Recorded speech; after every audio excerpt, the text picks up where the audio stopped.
as you can see, I'm done with my base of the nails, and I also let it dry.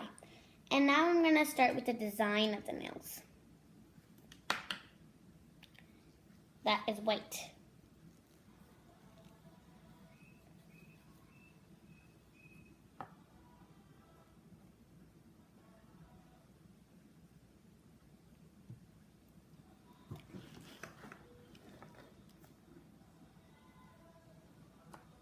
And then I'm going to take my nail marker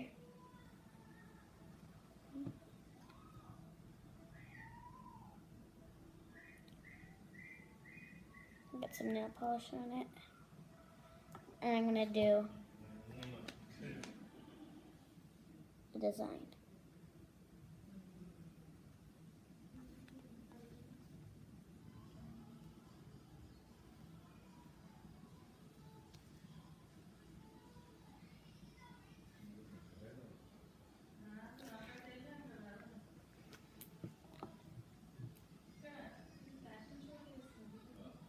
And I'm going to keep doing that to all my nails, because that's what I want my design to be on all my nails.